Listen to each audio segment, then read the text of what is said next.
E a gente traz aqui um vídeo que circula nas redes sociais do possível nome de um ministro do Supremo Tribunal Federal que teria enviado uma mensagem para uma comentarista da Globo News para interpelar os integrantes da bancada do canal de TV sobre a anistia aos presos do 8 de janeiro. E aí a jornalista, sem dizer o nome do magistrado que mandou a mensagem, ela via o celular e ela reproduziu a pergunta que nós vamos acompanhar agora. Posso fazer a pergunta que um ministro do Supremo sugeriu, porque eu estava tentando entender como é que o Supremo vai se comportar, né? E aí esse ministro me sugeriu uma pergunta, para eu fazer uma pergunta para os parlamentares que defendem essa anistia. E a pergunta que ele me sugeriu é o seguinte: se invadissem a sua casa, jogassem rojões, paus e barras de ferro em seus funcionários, destruíssem os seus móveis e quisessem que o vizinho tomasse o poder e passasse a comandar a sua família e a sua residência, você pediria anistia? E aí ele complementa a pergunta: mas contra o país e a democracia, tudo bem? Pode? É exatamente isso, né, gente? Eu achei essa pergunta muito interessante para fazer para os deputados. Vem cá, o senhor acha, então, que, como o ministro Alexandre de Moraes já disse certa vez, foi um passeio no parque, um domingo no parque? Agora, olha só a coincidência, meus parceiros aqui, Marina, Piotto, Ana e Silvio. A gente vai comparar com a pergunta que é muito parecida com a que o ministro Alexandre de Moraes fez durante a sessão de julgamento dos acusados de envolvimento no 8 de janeiro. Mas as pessoas de boa fé, às vezes, são enganadas por milícias digitais, robôs, uma série de mensagens.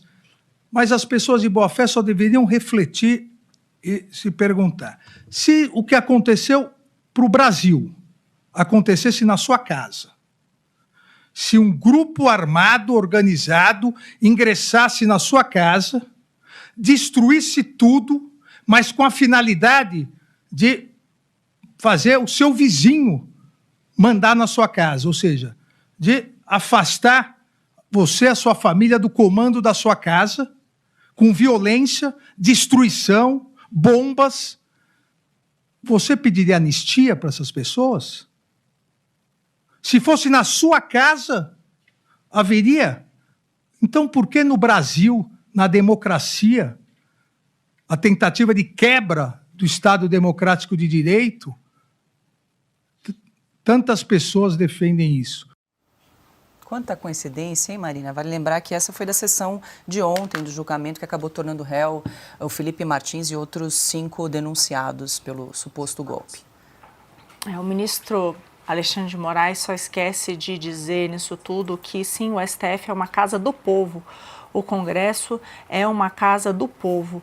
Os manifestantes que estavam lá eram integrantes do povo. Por isso, aliás, que nenhum manifestante de esquerda nunca foi preso, porque sempre se argumentou que o erro era do Estado, que não utilizou as suas forças para conter a depredação que eles fizeram. Então, para a esquerda vale isso, né? E para os manifestantes do 8 de janeiro isso não vale. Então, também é um absurdo, né? Como é que ele age assim, sendo que a decisão, quando se trata das manifestações de esquerda, é completamente outra. Outra coisa é o Alexandre de Moraes tratando aquilo como se fosse a casa dele, né? E é importante dizer, o STF não é a casa dele, de novo, é a casa do povo. E além de tudo, se alguém invade a minha casa, eu não posso simplesmente julgar quem? Você procura a justiça, né? Você procura alguém imparcial para fazê-lo. Então, se ele considera que aquela é a casa dele, ele jamais poderia estar julgando esse processo. E eu diria que o que me torna isso tudo mais bizarro para mim é que, ao fazer essa analogia, está muito claro que ele já tem um veredito, né? E isso já está mostrado em diversos outros pronunciamentos, de diversas outras formas, e já tendo um veredito, ele jamais poderia estar julgando esse caso. Então, são várias aberrações. E aí, para terminar, essa questão infeliz da gente ver um jornalismo que simplesmente repete tudo aquilo que um ministro diz.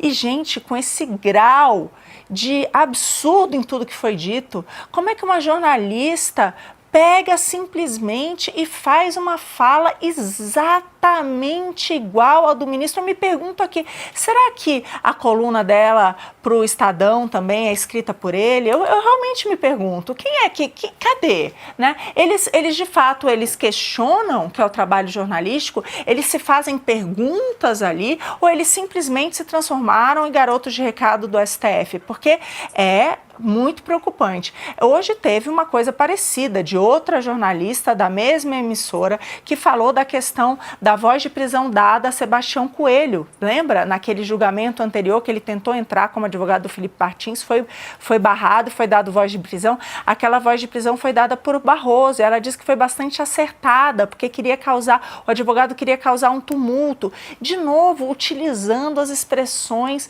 dos ministros ali, não tem nenhum questionamento se isso está certo ou está errado. Então, é aquilo, né, Paula? Por isso que eles querem calar as redes sociais, por isso que eles querem calar veículos de opinião como a Oeste, porque eles dependem desses veículos de propaganda para sobreviver.